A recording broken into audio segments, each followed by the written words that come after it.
So I want to talk about something that I feel like a lot of filmmakers deal with nowadays, and that's when you're starting a personal project and you're really excited about it, you've been planning it for months, and you're really eager to share it with the world, but then work gets in the way and kind of derails you off that path. About 7 months ago, I shot a mini documentary about a glassblower named Paul Rodrigue. When I first shot the project, I was super excited about it, and I was deep into editing almost every single day. I was really motivated to finish it and share it with the world until work started to take over. So to give you a little more background about me and what I actually do to make money, I primarily work as a second AC on TV shows and movies here in Toronto. And if you've never worked in long format production before, it can be a pretty grueling career a lot of the time. Long days, unpredictable schedules, and quite physically demanding too. So that being said, when work starts really picking up again, it can definitely derail you when you're in the midst of a personal project.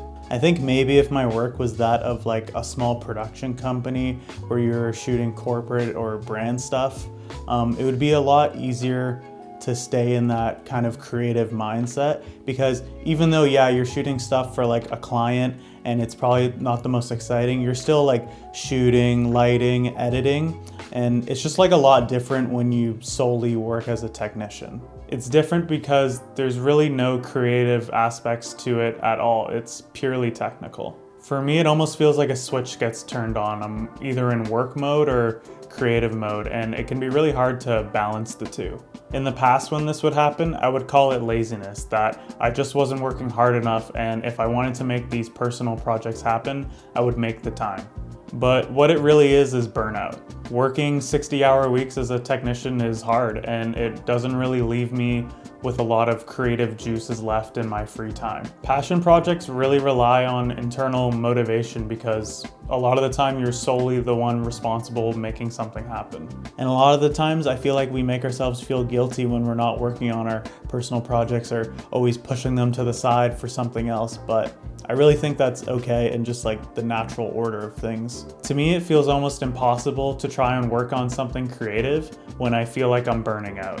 But now that the year is coming to an end, my work is starting to slow down a bit, so I have a lot more time to work on my personal projects, which should be exciting but can actually feel a little bit daunting. However, I found that taking small steps instead of fully jumping back into things has helped me get back into that creative mindset. I've been rewatching my current edit over and over, really just trying to reconnect with the footage again and making notes with a fresh set of eyes after not looking at it for months. When getting back in the swing of things, I think it's important not to focus on finishing, but to try and focus on trying to get familiar with the project again. Also, taking a break can often bring a fresh perspective. I noticed a lot of things that I actually want to change with this project that I don't think I would have noticed when I was first deep into editing it. Also, working on something else creative that wasn't the mini documentary really helped me get back into the swing of things. Before I even reopened my DaVinci file, I started working on this YouTube video. Working on something else entirely that's a lot more straightforward, like